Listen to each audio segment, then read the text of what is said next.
The focus for example 1 is on the power 0 rule, which is your rule number 6. So anything to the power 0 is 1. So that's the focus for example 1. Okay, so if you look at A, okay, 8 to the power 0.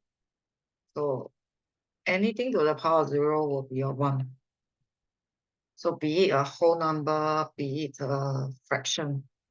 Okay, so even the whole algebra here, the whole algebra is to the power 0, so it will be equal to 1.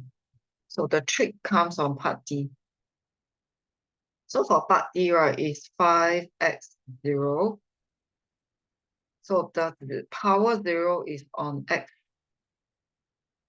So it is only this part that is equal to 1.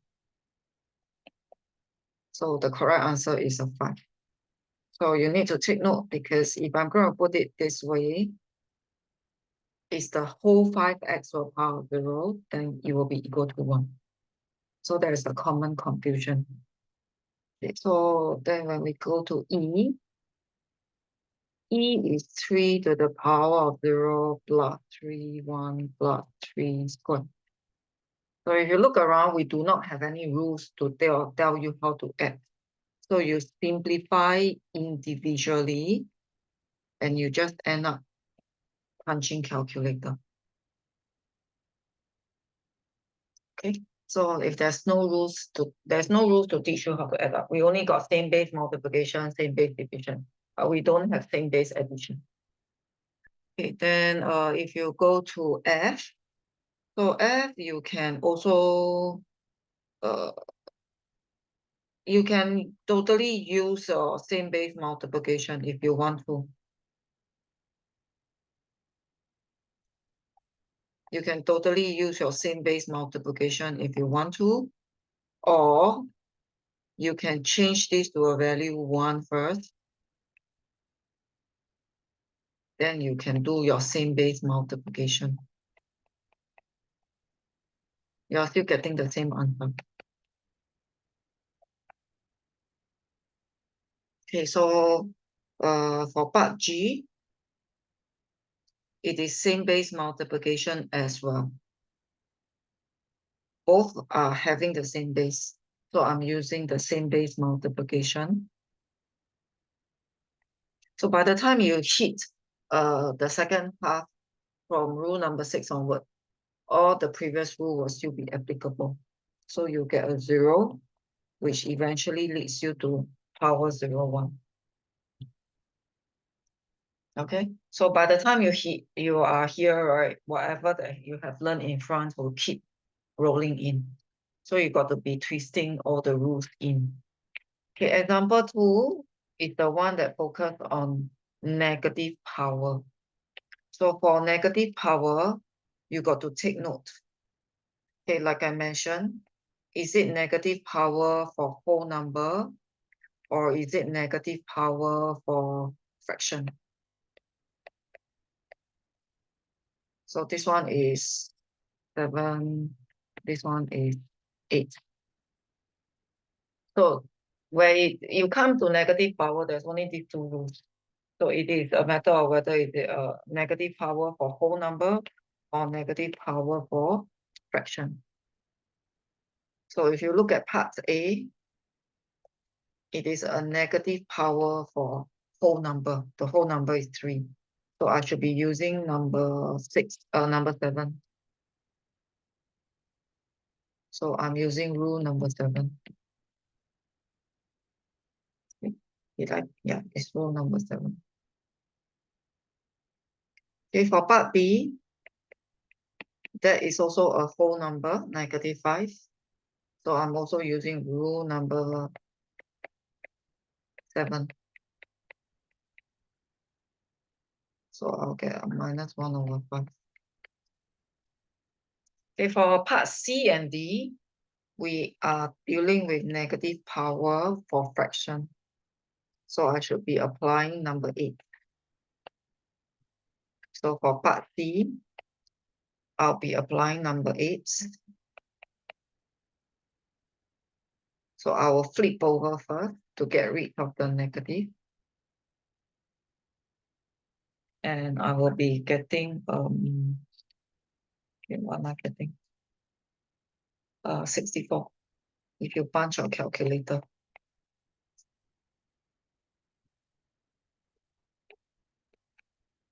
So the next one is also a negative power for fraction. So flip over first, and then you square top and bottom. Flip over, the flipping will get rid of the negative.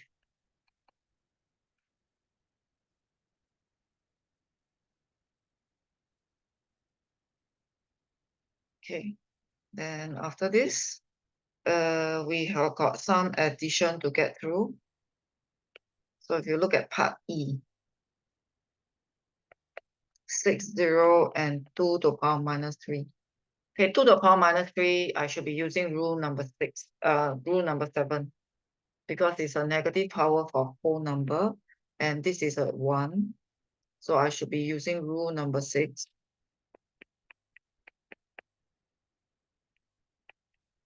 So that's my answer. For part F, I can use same base division. For part F, okay, even though both are negative power, you can deal with it separately, but because they are same base, so I can do the same base division.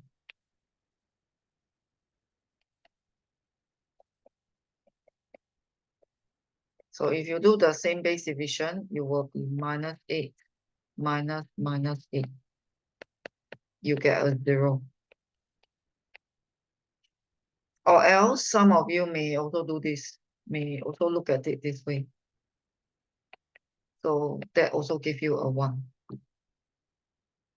So up to you how you want to view it.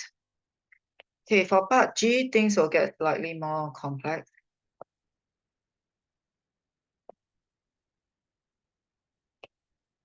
So part G, right, before there's negative rules, but I'm gonna make use of one of the rules that we learned, the double power rules. So the double power rule says I'm supposed to multiply the power. So that's exactly what I'm going to do. I'm going to apply the double power rule first. So I will get a minus 12. I will get a 12. So if I see a double power, I can straight away apply my double power rule. So I apply my double power rule. Then I'm going to use my same base multiplication, which leads me to a 0 one more time. So when they say evaluate each of the following without the use of calculator, that means, right, you will end up with a value, but you're not supposed to punch calculator. You're supposed to indicate all the rules. So all the working has to be essential to show which rule that you're applying. So the more complex one will be in example 3. Example 3 starts to have all the algebra, and fraction is actually involved.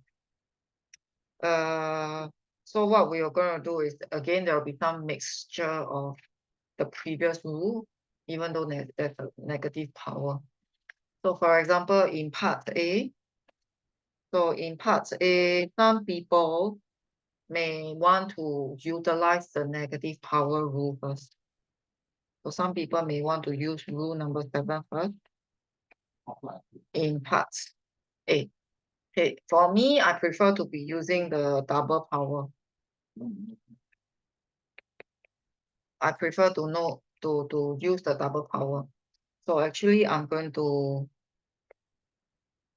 square the x, and I'm going to no, wait.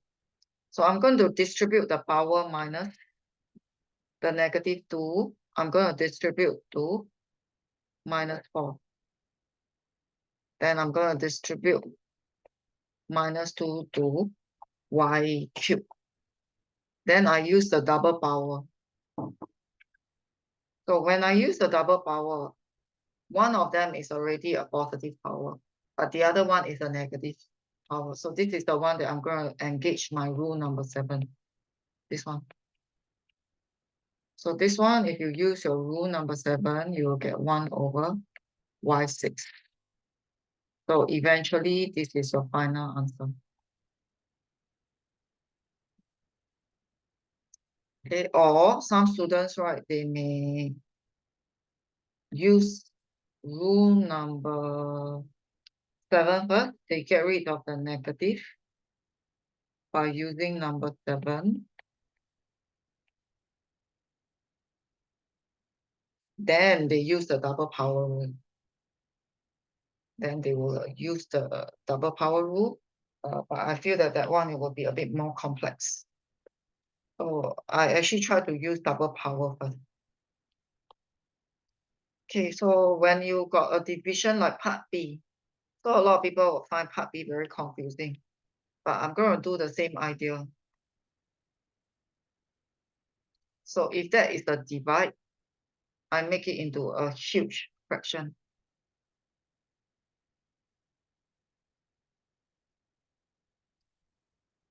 So for this question, actually I can cancel identical indices.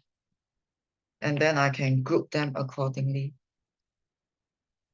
So when I'm grouping, right, this is your same base division. So this is a 3, and then this one is a 6 minus 3. So I'm using rule number 2, same base division. So when you see a huge divide, you can make it into a huge fraction. Okay, so for part C, we got a huge chunk of power 0. That huge chunk of power 0 is just a 1. And then for the second part, okay, again, you might want to use the double power rule first. So if I use the double power rule, I will get gotten a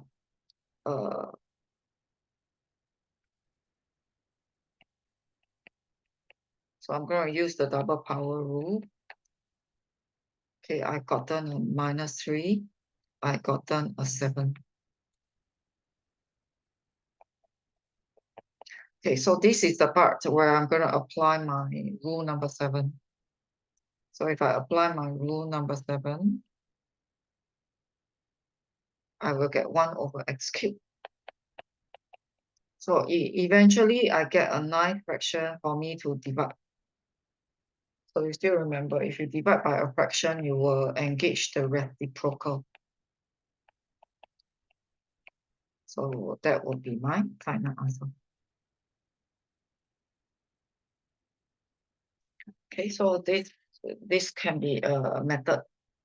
Okay, so I'm going to erase everything. Okay, let's look at the last one. The last one is a fraction multiplied by a fraction. And the first fraction actually comes with a negative power. So it's fraction of it's negative power to a fraction. So apparently I will be applying my rule number 7. So the negative power is for a fraction. So I'm going to flip over first.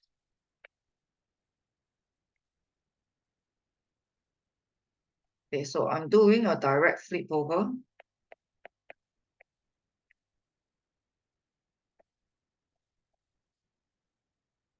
Then I can assign the power 3 to everything into the fraction.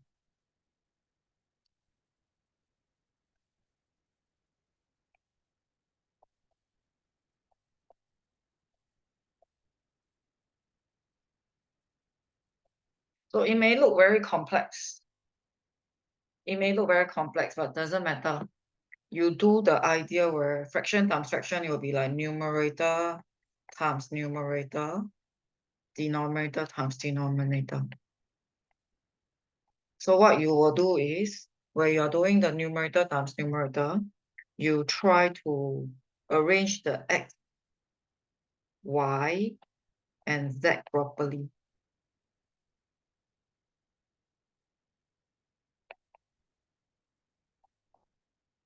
So you try to arrange it properly so that you can engage the same base division.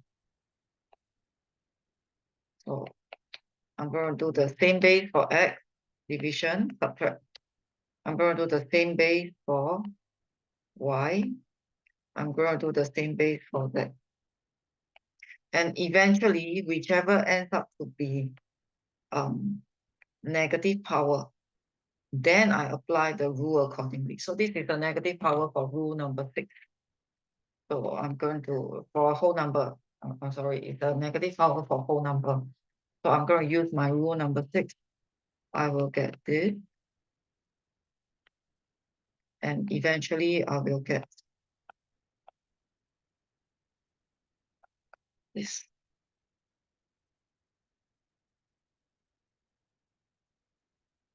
So that is the complex part. But you find that we keep using back the previous same base multiplication, same base division, and in fact double power rule here. So don't let the negative confuse you. So if you're worried that you're confused by the negative power rule, then you might want to write rule number 7 and rule number 8. Sorry, this one is number 8. So you might write out rule number 7 and rule number 8 to guide you where you see negative power. But bear in mind, your double power rule is still applicable. Your same base multiplication, same base division will still be applicable.